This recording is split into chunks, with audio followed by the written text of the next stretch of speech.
বন্ধুরা, কাঁচা আমের টক ঝাল মিষ্টি মশলা আচার কতই না স্বাদের না।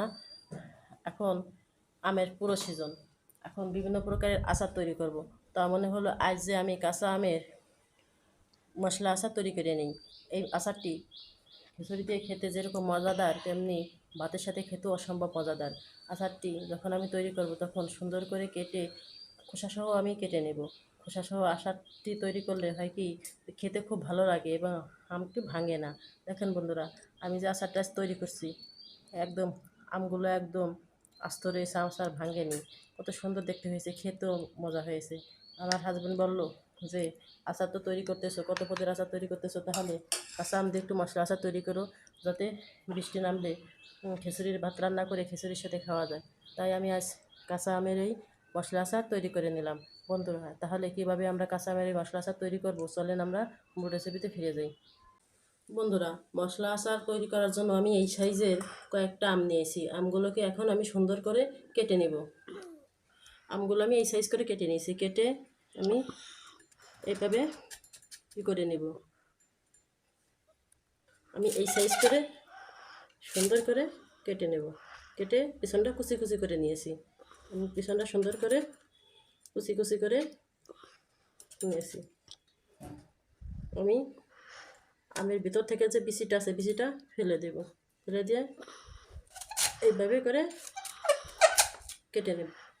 আমি সবগুলো আম এইভাবে করে কেটে নেব।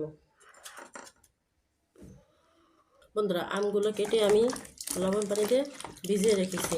এখন আমি 1 ঘন্টা লবণ পানিতে ভিজিয়ে রাখবো। দেখেন বন্ধুরা, কতগুলো আম হয়েছে এবং সবগুলো আমের পিছনে কুচি কুচি করে কেটে নিয়েছি। দেখেন, এখন এগুলো আমি 1 ঘন্টা ভিজিয়ে রাখবো। বন্ধুরা দেখেন, আমি আমগুলো সুন্দর করে ধুয়ে পানি ছাড়িয়ে নিয়েছি। এখন আমি মশলার এই আচারগুলো তৈরি করে নেব।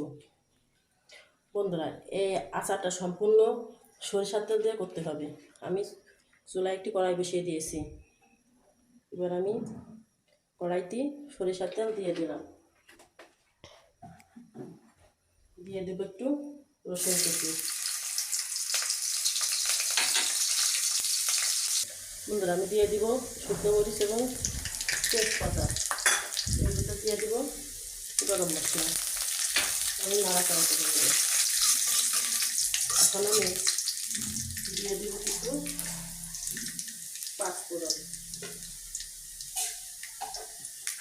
এরপরে আমি পাঁচফোড়ন দিয়ে দেবো। পাঁচফোড়নটা সুন্দর করে নাড়াচাড়া করা দেবো। এখন আমি এক এক করে যে মশলাগুলো তৈরি করেছি, মশলাগুলো দিয়ে দিব। যে মশলাগুলো তৈরি করছি আমি মশলাগুলো দিয়ে দেবো। দিয়ে দেবো আদা এবং রসুনের পেস্ট। দিয়ে দিব আমি সরিষা বাটা। সরিষা বেটে নিয়েছিলাম। সুন্দর করে নাড়াচাড়া করে নেব।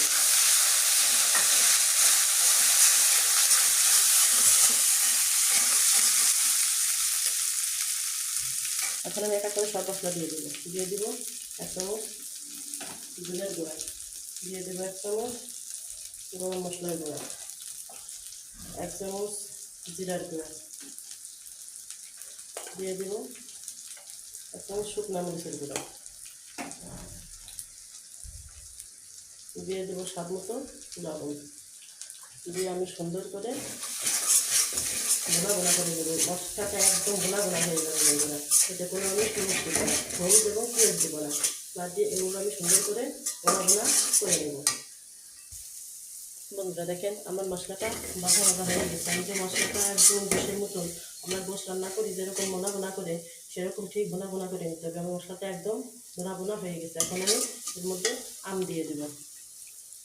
আমি যে আমগুলো কুটে রেখেছিলাম, সে আমগুলো দিয়ে দেবো। দিয়ে সুন্দর করে নেড়ে নেব। বন্ধুরা দেখেন, আমের সাথে মশলাগুলো একদম মিশে গেছে। সবগুলো আমের সাথে সব মশলা গোশের মতন একদম মিশে গেছে। আমটা ঠিক গোশ আপনারা যেরকম রান্না করেন, ঠিক আমের আচারটা সেরকম তৈরি করা লাগে। এবার আমি এর মধ্যে দিয়ে দিব চিনি। চিনি দিয়ে সুন্দর করে নাড়তে থাকবো। বন্ধুরা, আপনারা এই আচারটা চাইলে সারা বছর সংগ্রহ করে খেতে পারেন। এর মধ্যে আপনারা সাদা ফুলটা দিয়ে দিতে পারেন, দিয়ে সারা বছর সংগ্রহ করে খেতে পারেন। দেখুন বন্ধুরা, আমের অল্প সুন্দর একটা কালার চলে এসেছে। আমগুলো এখনও সিদ্ধ হয়নি, কিন্তু মশলাগুলো আমের সাথে এমনভাবে মিশে গেছে, আমের কত সুন্দর একটা কালার এসেছে। আমগুলো ভাঙবে না, অল্প আছে, আস্তে আস্তে নাড়াচাড়া দিয়ে আচারটা তৈরি করে নিতে হবে। আমগুলো আস্ত থাকবে, আমগুলো যদি ভেঙে যায় তাহলে আচারের কোনো স্বাদ হবে না। আমগুলো আস্তে আস্তে নাড়াচাড়া দিয়ে আচারটা তৈরি করে নিতে হবে, যাতে আমটা আস্ত থাকে এবং আমটা সিদ্ধ হয়ে যায় এবং আচারটা খেতেও খুব ভালো লাগে। বন্ধুরা দেখেন, আমার আচারগুলো প্রায় হয়ে এসেছে। কত সুন্দর আচার হয়েছে, দেখতে কত সুন্দর হয়েছে। আচারগুলো প্রায় সেদ্ধ হয়ে গেছে, মশলাগুলো কত সুন্দর আমের সাথে লেগে গেছে। দেখেন একদম গোশের মতো, একদম পারফেক্ট আচার হয়েছে। আমি আমটি নাড়াচাড়া করে আচারগুলো নামিয়ে নেব। বন্ধুরা, আমি পাঁচফোড়ন ভাজি করে গুঁড়ো করে রেখেছিলাম, এবার আমি সেগুলো দিয়ে দিচ্ছি। পাঁচফোড়নের দিলে এই আচারে একটা অন্যরকম স্বাদ হয় এবং একটা অন্যরকম গ্রাম হয়, খেতে খুব ভালো লাগে, সম্ভব মজা হয়। আপনারা এই আচারগুলো খিচুড়ির সাথে খেয়ে দেখবেন বা ভাতের সাথে খেয়ে দেখবেন, আপনাদের মুখ ফেরানো যাবে না। সবসময় মনে হবে যে বারবার এই আচারগুলো খাই। এই আচারটা খিচুড়ির সাথে খেতে এতটা টেস্ট এবং ভাতের সাথে যে কোনো ভাজি দিয়ে খেতে এতটা টেস্ট যা বলে বোঝানো যাবে না। আপনারা যদি এই আম থাকতে কাঁচা আমের এই মশলা আচারটা তৈরি করে না করে খান তাহলে ভুল করবেন, কারণ এই আচারটা এতটা টেস্টি এবং এতটা স্বাদের, না খেলে বোঝা যাবে না। বন্ধুরা দেখেন, আমার আচারগুলো হয়ে গেছে তৈরি করে, এবার আমি এগুলো নামিয়ে নিব। নামিয়ে ঠান্ডা করে তেলের মধ্যে রেখে দেব। আমি সারা বছর এই আচার সংগ্রহ করে খিচুড়ি দিয়ে বা ভাতের সাথে বা ভাজি দিয়ে খাবো, এত সুন্দর টেস্ট হয়, না খেলে কল্পনাই করা যাবে না। বন্ধুরা তাহলে এবার আচারগুলো আমি নামিয়ে নিই।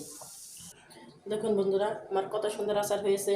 আমি একটা বাটিতে আচারটা ঢেলে নিয়েছি, এটাকে এখন আমি ঠান্ডা করতে দেবো। ঠান্ডা করে ভয়েমে ভরে তারপরে আমি সরিষা তেল দেবো। সরিষা তেল দিয়ে খিচুড়ি দিয়ে বা ভাত দিয়ে যে কোনো কিছুর সাথে আচার খাওয়া যায়। দেখেন একটা আমও ভাঙে নাই, কত সুন্দর আম রয়েছে, একদম মাংস ভুনা ভুনার মতন আমার এই আচারটা হয়েছে। দেখেন আমার এই আচারটা, আমটা একদম আস্ত রয়েছে, কত সুন্দর আচার হয়েছে। দেখতেও যেরকম, খেতেও সেরকম, কালারটা যেরকম এসেছে, আমের ভিতরে মশলাটা সুন্দরভাবে ঢুকে গেছে এবং আমটা অসাধারণ টেস্ট হয়েছে। বন্ধুরা দেখেন, আমার আচারটা একদম ঠান্ডা হয়ে গেছে। এখন আমি এরকম একটা ভয়েম নিয়েছি, এই ভয়েমে আচারটা সংগ্রহ করব।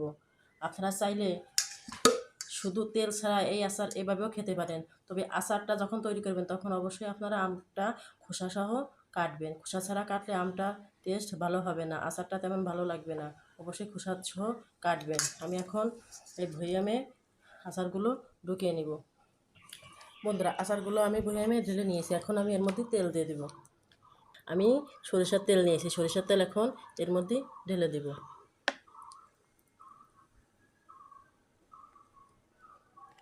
দেখেন বন্ধুরা, আমার কত সুন্দর আচার হয়েছে। এই আচার আপনারা এভাবে করে সারা বছর সংগ্রহ করে খেতে পারবেন। আপনারা খিচুড়ির সাথে বা ভাতের সাথে বা গোশ ভাত দিয়েও এই আচার খাওয়া যায়। একদম আচারটাতে একদম গোশ রান্নার মতন হয়েছে। আপনারা আম ফুরিয়ে যাওয়ার আগে অবশ্যই আচারটা তৈরি করে খাবেন। বন্ধুরা, আমার রেসিপিটি যদি আপনাদের ভালো লাগে তাহলে যারা ইউটিউব থেকে দেখছেন তারা আমার চ্যানেলটি অবশ্যই সাবস্ক্রাইব করে দেবেন এবং লাইক করে দেবেন। আর যারা ফেসবুক পেজ থেকে দেখছেন তারা আমার চ্যানেলটি অবশ্যই ফলো করে দেবেন।